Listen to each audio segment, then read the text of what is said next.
الحمدللہ رب العالمین والعاقبۃ للمتقین والصلاۃ والسلام علی رسول الکریم اما بعد فاعوذ باللہ من الشیطان الرجیم بسم اللہ الرحمن الرحیم ما اريد منهم من رزق وما اريد ان يطعمون ان اللہ هو الرزاق ذو القوۃ المتین۔ اس سے پہلے ہم نے مسلسل آپ کے سامنے دعا کے تعلق سے بہت ساری باتیں رکھی۔ ممکن ہے کہ باتیں سمجھ میں آ گئی ہوں گی اور امید ہے کہ انشاءاللہ اس کو عملی جامہ پہنایا جائے گا۔ حالانکہ اس پر ابھی اور بھی کچھ بولا جا سکتا تھا، لیکن مشورہ دیا گیا کہ چونکہ آپ چلے جائیں گے اور لوگ آپ کی باتیں سنتے ہیں تو مناسب ہے کہ حلال و حرام کے تعلق سے باتیں تھوڑی سی بیان کی جائیں۔ تو پہلی بات تو یہ ہے، آپ لوگ سنتے ہیں، اچھی بات ہے، اس میں میرا کوئی کمال نہیں ہے، نہ میں کوئی بہت بڑا عالم ہوں، میں ایک چھوٹا سا عالم ہوں 5.5 فٹ کا، اور اللہ کی کچھ مہربانی ہے، بس یہی طرف ہے کہ اللہ رب العالمین جو کچھ کام لے اسے قبول فرما لے اور آپ لوگ دعا بھی کریں۔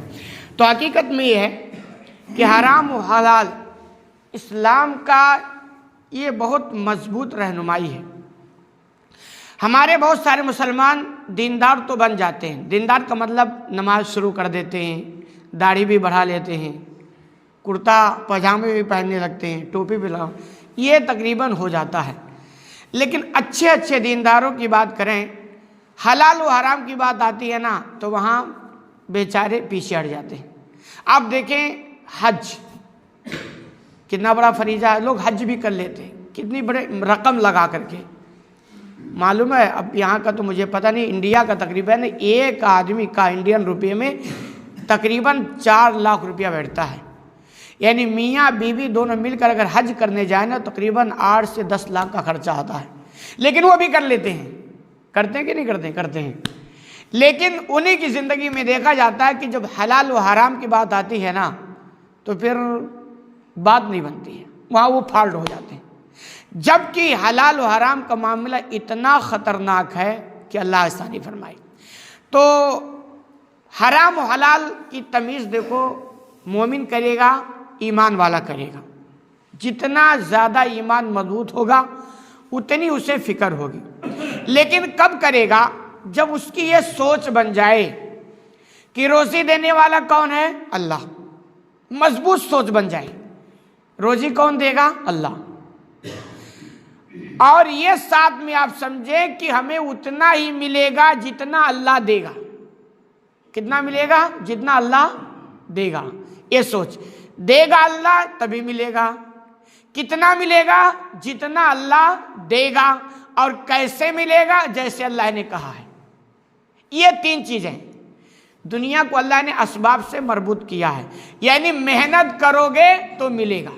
تو محنت تو پہلی شرط ہے، بغیر محنت کے نہیں ملے گا۔ دنیا میں کبھی آپ نے دیکھا کوئی کتنا بڑا عبادت گزار ہو جائے، 5 وقت کی نماز پڑھے، تہجد بھی پڑھے، مصلی ہی نہ چھوڑے، چاشت بھی پڑھے، اشراق بھی پڑھے، سب کچھ پڑھے، بہت بڑا دیندار ہو جائے، لیکن روزی روٹی کا معاملہ ایسا نہیں ہے کہ چونکہ آپ بہت بڑے دیندار ہو گئے ہو تو جبریل علیہ السلام نوٹوں کی گڈیاں لا کر کے آپ کے مصلی کے نیچے دبا کے چلے جائیں گے۔ ایسا ہوتا ہے؟ نہیں ہوگا۔ دینداری الگ چیز ہے۔ اب دنیا آپ کو بنانی ہے تو اس کے لیے آپ کو بھاگ دوڑ کرنی پڑے گی، یہ اللہ نے سسٹم بنایا ہے۔ تو یہ چیزیں بنیادی طور پر آپ ذہن کے اندر بیٹھا لیں تو انشاءاللہ آپ حلال و حرام کی تمیز کریں گے۔ دے گا کون؟ اللہ، تبھی ملے گی۔ آپ دنیا میں دیکھ لیں، جس کو اللہ نہ دینا کتنی بھی وہ کوششیں کر لے، اور کرتا بھی ہے، بیچارہ پریشان ہی رہتا ہے، اور جس کو اللہ چھپر پھاڑ کے دے دے، تھوڑی سی کوشش کرتی ہے، چھپر پھاڑ کے مل جاتا ہے۔ تو یہ بنیادی ذہنی طور پر آپ بیٹھا لیں کہ دے گا اللہ تبھی ملے گی، نہیں دے گا تو نہیں ملے گی، ملے گا اتنا جتنا اللہ دے گا۔ لینے کے لیے آپ کو کیا کرنا پڑے گا؟ محنت کرنی پڑے گی۔ یہ بنیادی باتیں اگر ایک ایمان والے کی ذہن میں بیٹھ جائے، مضبوط ہو جائے نا تو انشاءاللہ حلال و حرام کی تمیز کرے گا۔ کیسے؟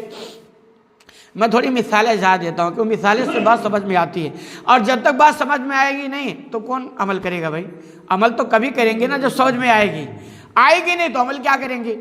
اور یہ کوئی نئی چیز نہیں ہے، قرآن بھی پڑھیں، آپ دیکھیں قرآن میں بھی اللہ نے جگہ جگہ مثالیں دے کر سمجھایا ہے۔ نبی کریم صلی اللہ علیہ وسلم کی حدیث پڑھیں گے نا، اس میں بھی مثالیں دے دے کے سمجھایا گیا۔ تو آپ جیسے اس کو آپ ایسے سمجھ سکتے ہیں کہ یعنی یہ چیز بنیادی طور پر ہمارے ذہن کے اندر بیٹھ جائے کہ آپ کو 1 کلو سیب چاہیے۔ آپ کو پتا ہے سیب کے لیے ہمیں کہاں جانا پڑے گا؟ علی گڑھ۔ وہاں یہ بھی پتا ہے کہ جیب میں 100 روپیہ ہونی چاہیے۔ کتنے بھی بڑے دیندار ہو جائیں، یہاں نماز پڑھی جائیں۔ اب یہ چاہیں کہ چونکہ میں اتنا نماز پڑھ لیا ہوں تو جبریل علیہ السلام 1 کلو سیب لے کر آ جائے، ایسا نہیں ہوگا نہیں ہوگا۔ آپ کتنے بڑے دیندار ہو جائیں، سیب چاہیے تو آپ کو کہاں جانا پڑے گا؟ علی گڑھ۔ اور یہ بھی جیب میں 100 روپیہ رکھ کر کے، یہ پتہ ہو گیا نا، اتنا کرنا پڑے گا تب۔ اب علی گڑھ جانے کے لیے آپ کے پاس 2 راستے ہیں، یا تو پپرا ہو کر کے جائیں یا تو پوکھری بٹوا ہو کر کے جائیں، دونوں راستے ہیں نا۔ اچھا، دونوں راستوں آپ کے لیے آسان ہے، چاہے ادھر جائیں چاہے ادھر جائیں۔ تو یہ بنیادی بات ہے کہ سیب لینا تو یہاں نہیں ملے گی، علی گڑھ جانا پڑے گا، یعنی محنت کرنی پڑے گی۔ اور یہ بھی پتا ہے 100 روپیہ میں 1 کلو ملے گی۔ کتنے ملے گی؟ 100 روپیہ میں 1 کلو۔ تو علی گڑھ جانا پڑے گا، 100 روپیہ لے کے جانا پڑے گا۔ اب آزاد ہیں، چاہے ادھر سے جائیں چاہے ادھر سے جائیں، لیکن ساتھ میں آپ کو یہ بھی بتایا گیا ہے کہ اگر پپرا ہو کر کے آؤ گے 1 کلو سیب لے کے جاؤ گے، کھاؤ گے، مزہ کرو گے، کوئی ٹینشن نہیں۔ لیکن اگر پوکھر بٹوا ہو کر کے آؤ گے تو سیب تو مل جائے گی، لیکن اس راستے سے آنے کے بعد سیب لوگے، کھاؤ گے، آپ کو کینسر ہوگا، آپ کا بیڑا غرق ہو جائے گا، یہ بتا دیا گیا۔ تو عقل کی بات ہے، کدھر سے جاؤ بھائی؟ یہی معاملہ ہے کہ بھائی آپ کو اتنا ملے گا جتنا اللہ نے لکھ دیا ہے یا جو اللہ چاہے گا۔ اب اللہ نے بتا دیا اس لینے کے 2 طریقے ہیں، چاہے تو اس طریقے سے لے لو اور چاہے تو اس طریقے سے لے لو، یعنی چاہو تو حرام طریقے سے لے لو اور چاہو تو حلال، اس میں آپ آزاد ہو۔ لیکن اللہ نے کہا ملے گا اتنا جتنا میں دوں گا۔ اب لینا آپ کی مرضی ہے، چاہے حلال والے سے لے لو چاہے حرام والوں سے، لیکن یاد رکھنا حلال والے لے کر حلال کے راستے سے لوگے تو جنت ملے گی، اور حرام والے سے لوگے تو کیا ہوگا؟ کینسر، یعنی جہنم میں جاؤ گے۔ تو یہ بنیادی باتیں آپ کو ذہن میں رکھنی چاہیے کہ ملے گی اتنی جتنی اللہ دے گا۔ راستے اللہ نے 2 دکھا دیے ہیں، لیکن دونوں کے نتائج بھی بیان کر دیے ہیں۔ تو اسی کے تعلق سے چند آیات آپ ملاحظہ فرمائیں کہ اللہ نے رزق کے تعلق سے قرآن کے اندر کیا باتیں کہی ہیں، اور مومنوں کی یہ بات بہت مضبوطی کے ساتھ ذہن کے اندر بیٹھا لینی چاہیے۔ اللہ فرماتا ہے ما اريد منهم من رزق وما اريد ان يطعمون، کہ لوگوں میں ان سے کوئی میرا رزق کا ارادہ نہیں ہے، اور میں یہ بھی نہیں چاہتا ہوں کہ یہ لوگ مجھے کھلائیں۔ اللہ کہتا مجھے بھائی میں رسول بھیجا تمہیں سمجھانے کے بتانے کے لیے، اور میں یہ کہتا ہوں کہ میں معبود ہوں، میری بندگی کرو، مجھے تم سے کوئی رزق نہیں چاہیے، اور میں یہ بھی نہیں چاہتا ہوں کہ تم مجھے کھلاؤ۔ اللہ نے کیا بات کی؟ ہوا یہ کہ دنیا کے اندر جتنے معبود ہیں تقریباً، جو لوگ ان کی بندگی کرتے نا، تو وہ بندگی کرنے والے ان معبودوں کی خوراک کا انتظام کرتے ہیں کہ نہیں کرتے؟ عجب کمال کی بات ہے یار، معبود بنے بیٹھے ہیں لیکن ان کو کھلا کون رہا ہے؟ جو ان کی بندگی کرتا ہے۔ آج بھی دیکھ لیں جتنے معبود ہیں، کوئی ان کو دودھ چڑھائے گا، کوئی مٹھائی چڑھائے گا، کوئی کچھ کھلانے پلانے کے نام پہ، لیکن کہتے ہیں جب عقل ماری جاتی ہے تو عقل بھی کام نہیں کرتی۔ حالانکہ وہ معبود بھی یہ خود دیکھتے ہیں کہ وہ کبھی کھاتا نہیں ہے، نہیں اس لائق کھائے گا کیسے وہ، بلکہ ان کے نام پر وہ پجاری ہوتا ہے یا مزاروں پر جو مجاور ہوتا، وہ سب کیا نام ہے ڈکار لے لیتے ہیں۔ اچھا، مکہ کے اندر بھی ہو رہا تھا، جو معبود بنا کے رکھے تھے لوگ انہیں کھلانے کی کوشش کرتے تھے۔ ابراہیم علیہ السلام نے جن معبودوں کو توڑا تھا وہی معاملہ تھا نا کہ بھئی تمہارے سامنے رکھا کھاتے کیوں نہیں ہو، میں بولتا ہوں تم جواب کیوں نہیں دیتا ہوں، اور سب کی درگت بنا دی۔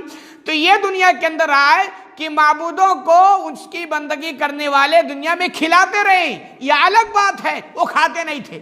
تو اللہ کہتا میں وہ معبود نہیں ہوں جو تمہارا کھاؤں گا، میں وہ معبود نہیں ہوں جو تمہارا کھاؤں گا، تم سے رزق مانگوں گا۔ میرا معاملہ کیا؟ اللہ کہتا ہے ان اللہ هو الرزاق ذو القوۃ المتین، اللہ ہی ہے جو رزق دینے والا اور زبردست قوت والا ہے۔ اللہ نے کہا میں وہ ہوں جو کھاتا نہیں ہوں، کھلاتا ہوں، اور میری طاقت کا اندازہ تم نہیں لگا سکتے، میں بالکل مختار ہوں، میں کسی کا بالکل محتاج نہیں ہوں۔ یعنی یہ اللہ نے یہ پیغام دیا کہ روزی دینے والا میں ہی ہوں، میں تم سے لوں گا نہیں۔ تو اللہ نے کہا ہمارے اور ان باطل معبودوں میں فرق سمجھو، یہ تمہارے کھلانے کے محتاج ہیں، میں تمہارے کھلانے کا محتاج نہیں ہوں، روزی کا مالک میں ہوں۔ اسی طرح دوسری جگہ اللہ نے فرمایا وَمَا مِن دَابَّةٍ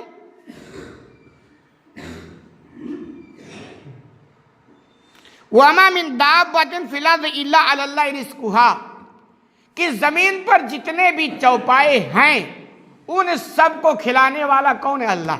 اللہ نے کہا انسانوں کو دیکھو، یہ صرف تمہارے روزی کا معاملہ نہیں ہے، جتنے مخلوق ہیں دنیا میں، چرندوں پرندوں، سب کو میں کھلاتا ہوں۔ تو روزی کا معاملہ کیا، تم اتنا ٹینشن نہ لو، دوں گا میں تو ملے گی۔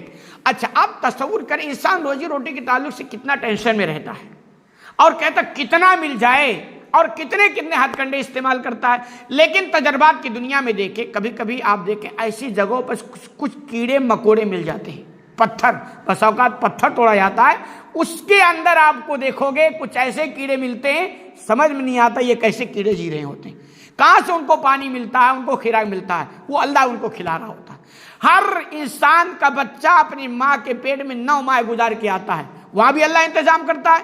لیکن یہی بندہ جب تھوڑا دانا ہو جاتا، بینا ہو جاتا، جوان ہو جاتا، وہ روزی روٹی کے لیے اتنا ٹینشن، حرام حلال کی تمیز چھوڑ دیتا ہے۔ تو اللہ کہتا ہے سارے لوگوں کی روزی روٹی کی ذمہ داری میرے اوپر ہے، تو میں سب کو کھلا رہا ہوں، تو تم اتنا ٹینشن کیوں لیتے ہو؟ اس کا مالک میں ہوں، میں دوں گا تو ملے گی، نہیں دوں گا تو نہیں ملے گی۔ یہ اللہ نے پیغام دینا چاہا۔ اور ساتھ ہی اللہ نے کہا اللہ الذی خلقکم ثم رزقکم ثم یمیتکم ثم یحییکم ھذا من شرکائکم من یفعل من ذلک من شیء سبحانہ وتعالی عما یشرکون۔ اللہ ہی کی ذات ہے جس نے تم کو پیدا کیا۔ اللہ نے کہا انسانوں کو دیکھو، سب کو اللہ نے پیدا کیا، جتنی مخلوق ہیں سب کو پیدا کرنے والا کون؟ اللہ ہے۔ پھر اللہ کہتا وہی ہے جو تم کو رزق دے رہا ہے، رزق کا ٹینشن بھی ختم، کہیں بھی اتنا بھٹکو مت۔ لیکن اللہ نے کہا صاحب محنت کرنی پڑے گی۔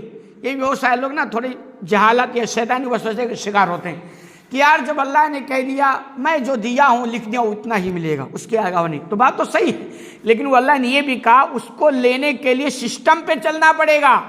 اور دنیا کا سسٹم کیا ہے؟ آپ محنت کرو، آپ کا کام محنت کرنا، پھر میں جتنا چاہوں گا نہ دوں گا، وہ میری مرضی ہے۔ یہ ایسے ہے جیسے آپ کو پتا چلے کہ ساری پراپرٹی ہمارے والد صاحب کے پاس ہے، والد صاحب دیں گے تبھی ملے گی، نہیں دیں گے تو نہیں ملے گی۔ اب آپ کا کیا کرنا؟ اب ایسے تھوڑا کرنا ہے یار جو وہ دیں گے تبھی ملے گی، نہیں دیں گے تو نہیں ملے گی، اب چپ چاپ بیٹھ جائے، نہیں، آپ کا کام ہے آپ والد صاحب کو خوش رکھو، ان سے لینے کے طریقے تلاش کرو کہ میں کیا کروں کہ والد صاحب مجھے دیں، کیا کروں کہ والد صاحب خوش ہو جائیں، کیونکہ ایسے اللہ کہتا ہے میں مالک ہوں، میں دوں گا تب ملے گی۔ اب طریقہ آپ کو اپنانا ہے، اب محنت آپ کو کرنی ہے، سسٹم کے مطابق آپ کو چلنا ہے۔ تو اللہ نے پیغام دیا ہے کہ دیکھو اللہ ہی ہے جو تم کو پیدا کیا، تم کو رزق دیا، پھر اللہ کہتا ہے تم کو مارے گا بھی وہی۔ یعنی یہ بھی پیغام دیا کہ اگر وہ نہ تمہیں مارنا چاہے نا، دنیا کی کوئی طاقت تمہیں مار نہیں سکتی۔ اور یہ عجوبے بھی ہیں نا، وہ ایک واقعی مولانا صاحب بیان کر رہے تھے، ایک آدمی چھت کے اوپر سے کہہ رہا تھا آج تو میں کود کر کے چھلانگ لگا کے اپنی جان دے دوں گا، اور وہ چھلانگ بھی لگایا، اور وہ جب چھلانگ لگایا تو نیچے سے کوئی گزر رہا تھا، وہ اس کے اوپر آ کے ٹپک کے گر گیا، تو وہ تو بچ گیا جو مرنے جا رہا تھا، اور جو سیدھا جا رہا جینے کے لیے وہ مر گیا۔ تو یہ پتہ چلا کہ حقیقت میں اللہ جب مارے گا نا تبھی کوئی مرے گا۔ کوئی لوگ جو مصیبتوں میں جھیلتے ہیں یا بڑھاپے میں بیچارے پریشان بیماریوں میں جھوستے ہیں، وہ کتنا چاہتے ہیں میں مر جاؤں۔ لوگ کہتے ہیں یار جس کو مرنا وہ مر ہی نہیں رہا ہے، اور جس کو نہیں مرنا وہ مر جاتا ہے۔ یہ سب اللہ کا سسٹم، اللہ کا نظام ہے، اللہ کی منشی اور مرضی ہے، اللہ کی مرضی اور منشا، جیسا وہ چاہے ویسا کر سکتا۔ تو اللہ نے پیغام دیا تمہارا خالق بھی وہی ہے، تمہارا رازق بھی وہی ہے، تمہیں پیدا کرنے والا بھی وہی ہے، اور تمہیں موت دینے والا بھی وہی ہے۔ پھر آگے اللہ نے چیلنج کیا کہ کیا تمہارے جتنے معبود ہیں ان میں سے کوئی ہے جو ان کام کو کر سکے، یعنی روزی دے سکے، تمہیں موت دے سکے، تمہیں زندگی دے سکے، تمہیں پیدا کر سکے؟ کوئی ہے؟ کوئی نہیں ہے۔ آگے اللہ کہتا سبحانہ وتعالی عما یشرکون، اللہ ان تمام چیزوں سے بہت ہی پاک ہے جس سے یہ لوگ اس کے ساتھ شریک ٹھہراتے ہیں۔ تو آج کے درس میں خلاصہ یہ کہ روزی روٹی کے لیے اتنا ٹینشن نہ لیں، ملے گی اتنی جتنا اللہ چاہے گا۔ ساتھ ہی یہ کہ جو اس نے راستے دے، اب وہ لینے کا جتنا چاہے گا اتنا ملے گا۔ اب لینے کا طریقہ کیا ہوگا؟ چاہے حلال راستے سے لے لو یا حرام، اگر ایک ایمان والوں کو یار ہم کو اتنا ہی ملے گا جتنا اللہ چاہے گا، حلال سے لیں گے تو ہمیں کہاں جنت کی نعمتیں، حرام سے لیں گے تو ٹھیک ہے ملے گی اتنی جتنا اللہ چاہے گا تو جہنم کا راستہ ہے۔ تو حقیقت میں اتنا ٹینشن نہیں لینا چاہیے، اور بات اور بھی انشاءاللہ آگے درس میں۔ تو خلاصہ کلام یہ کہ روزی روٹی کے لیے اتنا ٹینشن لیں، محنت خوب کریں، محنت شرط ہے، دنیا کا یہ نظام ہے کہ پاتا وہی ہے جو محنت کرتا ہے۔ محنت نہیں کرو گے تو آپ کتنے بھی بڑے دیندار ہو جاؤ نہیں ملے گی، لیکن ساتھ میں طریقہ وہی لو جو اسلام نے بتایا، کیونکہ ملے گی اتنی جتنا اللہ چاہے گا۔ تو باقی بات انشاءاللہ اگلے درس میں۔ اللہ رب العالمین سے دعا ہے کہ العالمین تمہیں کہنے سننے زیادہ عمل کرنے کی توفیق عطا فرما، آمین۔